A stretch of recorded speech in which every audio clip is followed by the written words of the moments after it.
तर संघाशी संबंधित ऑर्गनायझर या नियतकालिकातून भाजपला खडेबोल सुनावण्यात आले। अजितदादांना सोबत घेऊन भाजपने स्वतःची ब्रँड व्हॅल्यू कमी केली।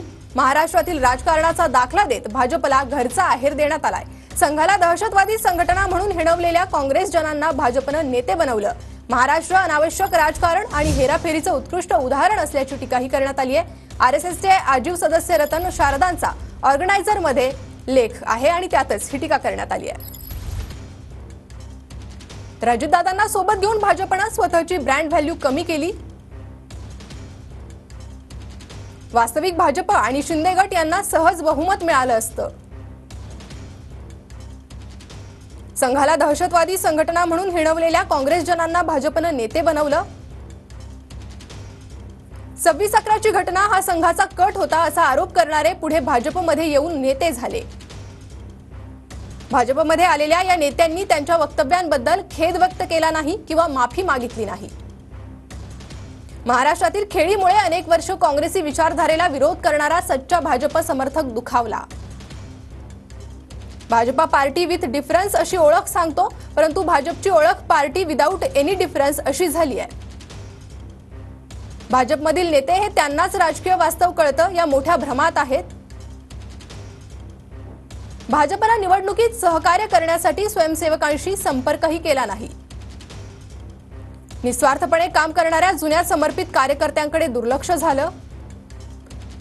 तर ऑर्गनायझरच्या लेखात काय म्हटलंय ते आपण पाहिले। अधिक अपडेट आपण घेणार आहोत आपले प्रतिनिधी अक्षय मंकणी यांच्याकडून। अक्षय, नक्कीच आपण पाहू शकतो की ऑर्गनायझर हे संघाचं मुखपत्र आहे आणि या संघाच्या मुखपत्रातून भाजपलाच संपूर्ण निवडणुकीमध्ये आरसा दाखवण्यात आलेला आहे। भाजपने ज्या पद्धतीने या सगळ्या लोकसभा निवडणुकीमध्ये काम केलेलं आहे त्या सगळ्याच्या संदर्भातला हाल हवाला जो आहे तो ऑर्गनायझरच्या माध्यमातून देण्यात आलेला आहे। अजित पवार यांना भाजपने पक्षासोबत घेऊन त्यांची ब्रँड व्हॅल्यू कमी केली। त्याचसोबत आयाराम गयाराम जे काँग्रेसचे नेते होते त्यांना घेऊन भाजपने स्वतःचं राज्यातलं वर्चस्व जे आहे ते सातत्याने कमी केलेलं गेलेलं आहे अशी संपूर्ण एक सारांश लेख जो आहे तो या सगळ्या ऑर्गनायझर या मुखपत्रातून मांडण्यात आलेला आहे रतन शारदा यांच्याकडनं। भाजप खरं तर या सगळ्या लोकसभा निवडणुकीमध्ये हवेत वावरत होती।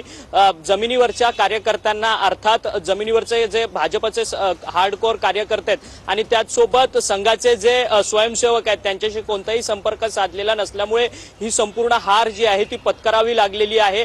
मोदींचा चेहरा समोर ठेवून ही संपूर्ण निवडणूक लढवली गेली, त्यामुळे ती देखील एक चूक या सगळ्या निवडणुकीमध्ये समोर आहे असं देखील ऑर्गनायझरकडनं सांगण्यात आलेलं आहे।